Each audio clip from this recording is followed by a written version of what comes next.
Question number 24 is two APs have the same common difference. Two APs हमारे पास, तो हम करेंगे सबसे पहले फर्स्ट AP और यहाँ पे हम लिख लेंगे सेकेंड AP. अब हमें क्या दिया है, two APs have the same common difference between their 100th terms.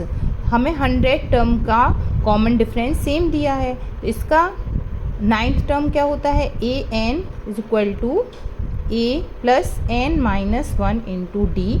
ऐसे सेकेंड के लिए हम क्या मान लेंगे, B N is equal to B plus N minus 1 into D. हमें क्या दिया है, 100th टर्म. 100 टर्म मतलब हम ए 100 निकाल लेंगे तो क्या आ जाएगा, A plus 100 minus 1 into D.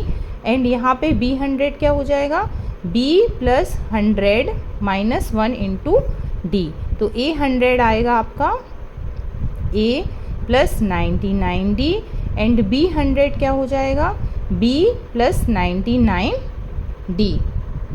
अब यहाँ पे क्या कॉमन डिफरेंस सेम है इसलिए हमने डी लिया है. अब क्या दिया है, what is the difference between their 1000 terms. सबसे पहले हम निकाल लेंगे डिफरेंस देयर 100 टर्म्स. 100 टर्म का हम डिफरेंस निकाल लेंगे.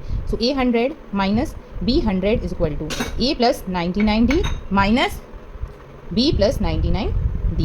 ये हो जाएगा A plus 99 D minus B minus 99 D. So 99 D से 99 डी क्रॉस हो गया, यहाँ पे आ गया ए माइनस बी, ए 100 माइनस बी 100. हमें क्या दिया है, बिटवीन देयर टर्म्स इज 100. यहाँ पे ए माइनस बी की वैल्यू क्या हो गई आपकी 100. इसे हम दे देंगे इक्वेशन 1. अब सेकंड हमें क्या दिया, what is difference between their 1000 term. अब ए 1000 क्या हो जाएगा, A plus N minus 1 into D में हम A plus 1000 minus 1 into D करेंगे. So A plus 999 D.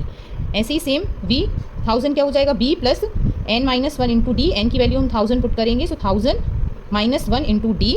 So ये हो गया आपका बी प्लस 999 इंटू डी. अब हम इनका डिफरेंस निकालेंगे. सो डिफरेंस क्या हो जाएगा, A 1000 minus B 1000 is equal to A plus 999 D minus B plus 999 D. Bracket open करेंगे, so A plus 999 D minus B minus 999 D. ये आपके क्रॉस हो गए, क्या बचा, ए माइनस बी. अब from equation 1 A minus B की value क्या है, 100 is equal to 100. So answer क्या हो गया, difference their 1000 terms is 100. Difference इनके बीच में 100 का है.